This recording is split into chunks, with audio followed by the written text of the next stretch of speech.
ReZero, Season 2, Episode 10. These movie cinematics again. Suddenly Garf not seeming so bad, or like the biggest problem.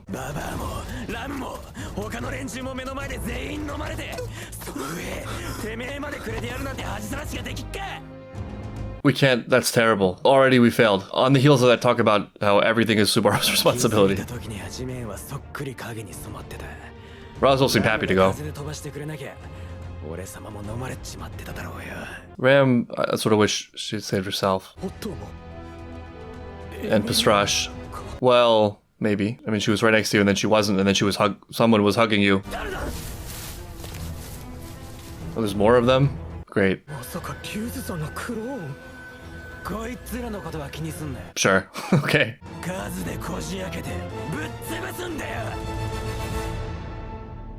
Wow. Okay, let's do this. We're on the same side. No more time for petty squabbling. The Witch of Envy herself has appeared. What if you just went with it? What if you just ran with it? I love you too. He has no chance. You got off lucky. Oh, this is that part of the game. This is that part of the game where you encounter the boss for the first time and realize how helpless you are now. Yeah, this is a programmed game over. Definitely making the Witch of Envy look really cool. And really easy. I hear that you love me. I'm here. I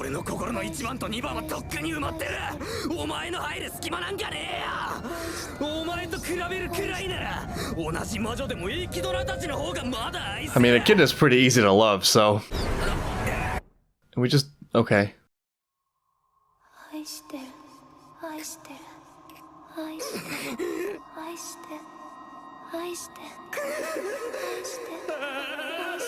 It doesn't work that way. You can't force it. This could be worse than that. I mean, this could be the end of the game. This could be the bad ending if you're not careful.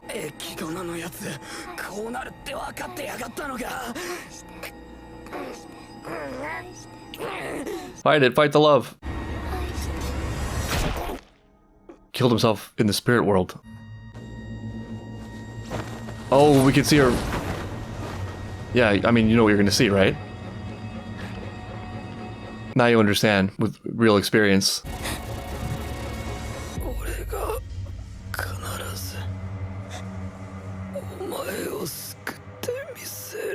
Whoa, what the heck? That is crazy. It's such a cool sequence. Firstly, it's interesting and a little bit chilling how quickly that changes from I love you to please love me, where really it feels more like a plea. Clearly this is not love she's exhibiting for this Subaru. He is someone from whom I can get something that I want. Also on the note, something that she never can get from him. In a sick way, it's kind of funny that he knifes himself in the throat to escape her quote-unquote love. Not totally unrelatable. Also makes a lot of sense how that would fit really nicely with Emilia, especially Emilia in this situation who's trying to confront her past, which we saw in some detail in the OVA, to be intense feelings of extreme loneliness, guilt, self-loathing, or self-fear. What have I done? What am I capable of? Am I a monster? Can somebody please just rescue me because I have nothing to stand on? Also really cool, if I'm reading this correctly, that he summoned that object from Petra's handkerchief. Then also, of course, in the middle of all that, he wipes away her tear and tells her that he's going to save her, which is kind of a stunning move. I think maybe a certain element of that is just seeing Emilia's face, right? But my guess is there's a more important reading that has to do with Subaru's personal journey himself. Because you take off the cloak or whatever, which, come to think of it, is that not exactly the same cloak that Emilia wears to hide her identity? And instead of an evil demon, he sees just a crying girl, which I feel is a very ReZero thing from what we've seen from Subaru, where he's grating and you don't really want him around. He's annoying. He's hard to root for. Subaru himself isn't too pleased with what he thinks he is, but he never gives up on himself, and his journey forward through that is in no small part a result of his understanding and having some empathy for who he is and why he is the way that he is, which isn't an absolution of responsibility. In fact, it's the opposite. It's like, now that I can see this clearly, I have to do things differently. So it's not blanket forgiveness, I love you no matter what. It's more like, I see that deep down, you're the same as me. You're a human being. In fact, there's an interesting question of how much of it is Subaru being capable of this because he's gone on this journey himself, and how much of it is that he already innately had this ability because he understands that pain in himself, because he also wants to be saved, was looking for that same sort of escape or what have you. Either way, I feel like there's a very strong connection between the betrayal we've seen of Subaru so far and his instinct to want to save the Witch of Envy.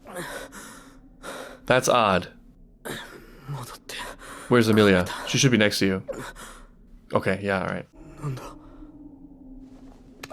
They're definitely 100% connected.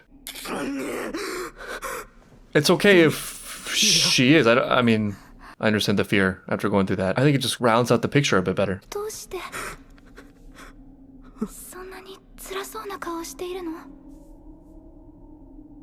It's hard. Don't let her see this. Okay, alright, that's not so bad. I was worrying he was gonna recoil from her, which would have been a whole spirally mess.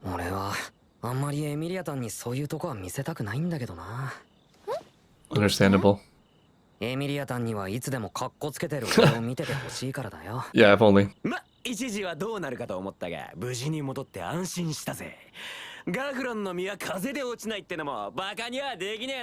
I think this one I get it.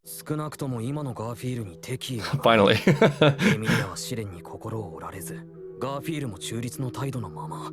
Okay. And all we had to do was cry.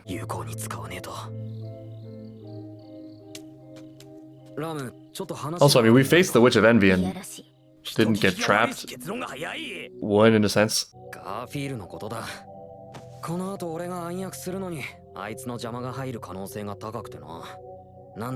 you distract him for me with your charms and beauty? You should try more flattery with Ram. Is that what we were seeing? Oh, that's interesting.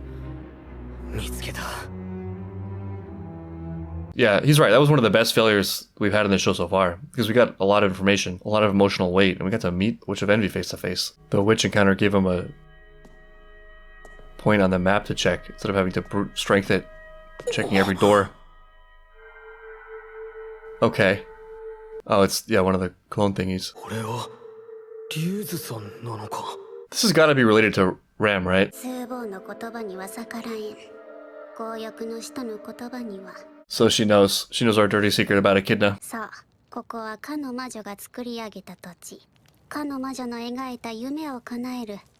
What is it, for information? For knowledge? It's better than the rabbits.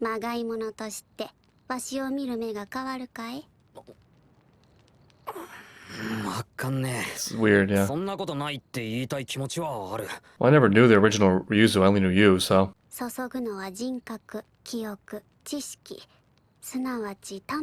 Was she researching the soul?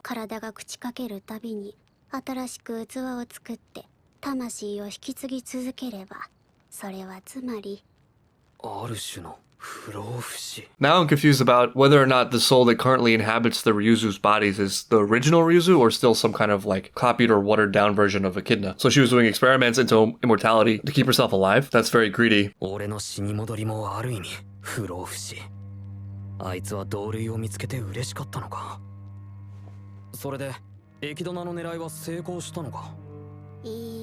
Okay, there it is.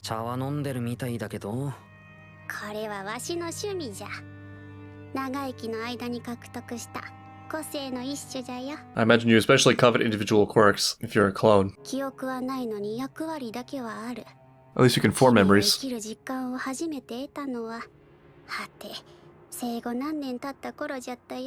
That's not so dissimilar from a real human, though hopefully it doesn't take 400 years.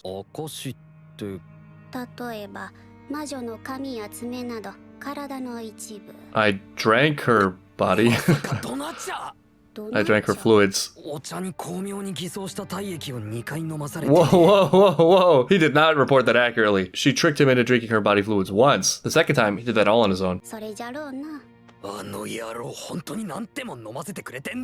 Forever ungrateful to Echidna, who's done so much. Oh, can I command you? So that means Garfield met Echidna. Why was he not able to complete the whole thing? Garfield confuses me greatly in many ways. Yeah, just don't tell Garfield anything. He's liable to be set off. Thanks for not locking me in a dungeon this time. I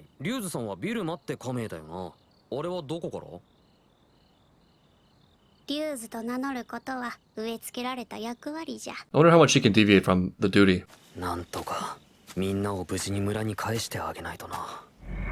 You gotta do the trial and not meet the rabbits. I don't blame you. I don't want to go through that again either. It's pretty horrific. What are you doing? はちゃめちゃって興味聞かねえな。 Why do you look like a ghost? まるで妖精さんみたいだね。 Very so nice reading.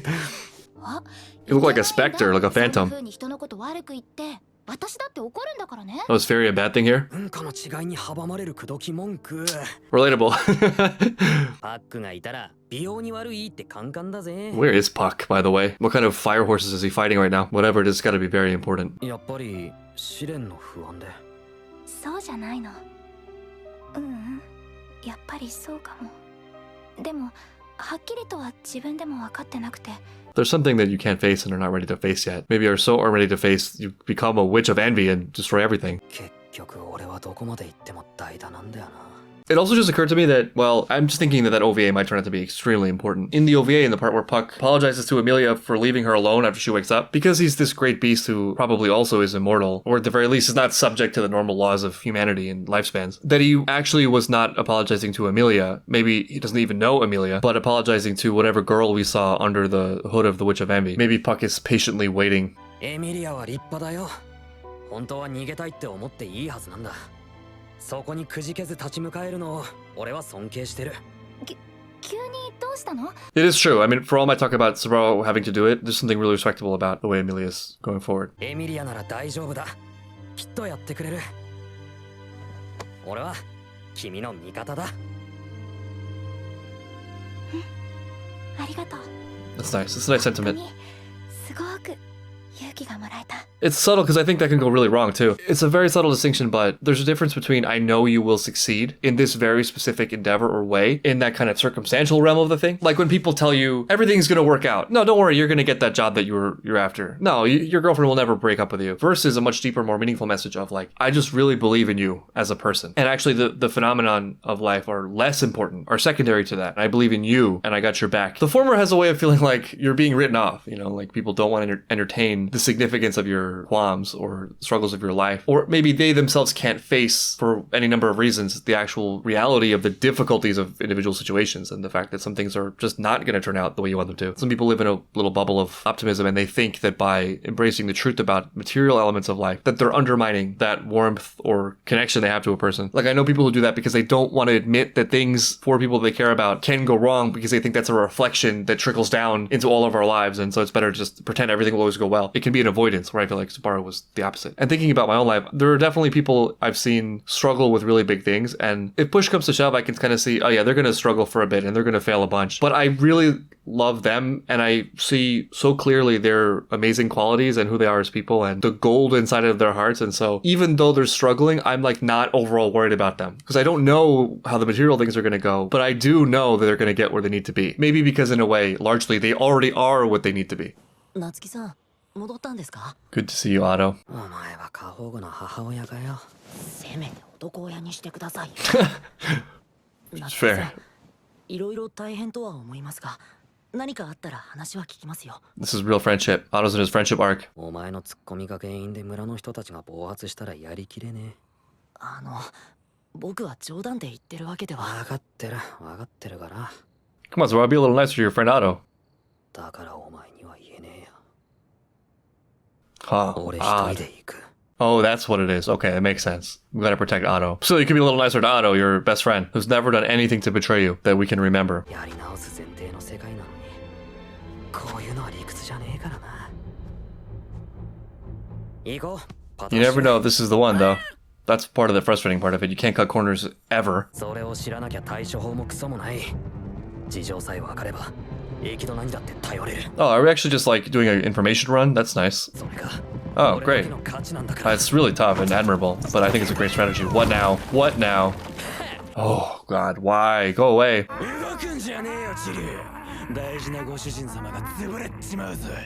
Get him, Strash. Rip him to shreds. I know something about you. You went to Cambridge. That's a private school. This is information run. How does Garfield react? できれば広い心で見逃してくれ。ここでてめえを見逃して、俺様たちに悪さしねえ保証があんのか。 What did he say to him? このことも、ババアたちのことも何も知らねえくせに。知らないことを知ってい I る。 know more than you think I 俺 know. がこうするのはそのためだと思ってるけどな。綺麗事ばっか並べるてめえに何ができる。 Let's go away. Leave. That's not true. You don't know. 地獄なら知ってる He means that like he can say that like no one else can say that. You are a little boy in a man's world. Now go back home.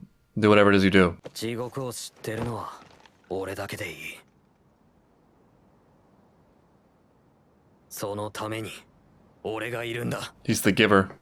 I know hell. Damn, that title. I mean, he does. Hell sometimes involves rabbits. スバル様はメイド心をくすぐるのがお上手ですわね私もそう思います Great, go home. じゃあそのお礼にデート1回 I will go on a date with you if you go home. Also, I will not go on a date with you.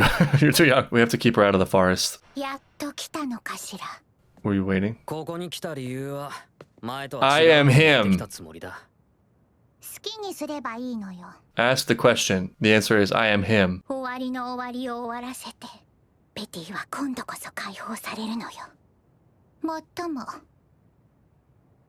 その相手がお前になるのはベティにとっても皮肉すぎる結末かしら An end to the end of the end? Guess that means that refers to whatever this cycle is, that there's definitely a loop happening, and we now can break free of it. We can actually write the course of events so we're not stuck here waiting for Subaru. I have to say, I think this is one of the clearest testaments to how much Subaru has grown. We've seen all of these elements before, but it seems like he's gotten to a point where he's just living like this. He just is this Subaru, this great Subaru who's forward-looking, one foot in front of the other, with really good motivations. It's for others, it's for helping other people, it's empathetic. Is there a risk of getting things wrong? Is there a risk of being prideful? Yeah, always, for everyone. But he's becoming a real hero. He's becoming really admirable. It's fun to watch.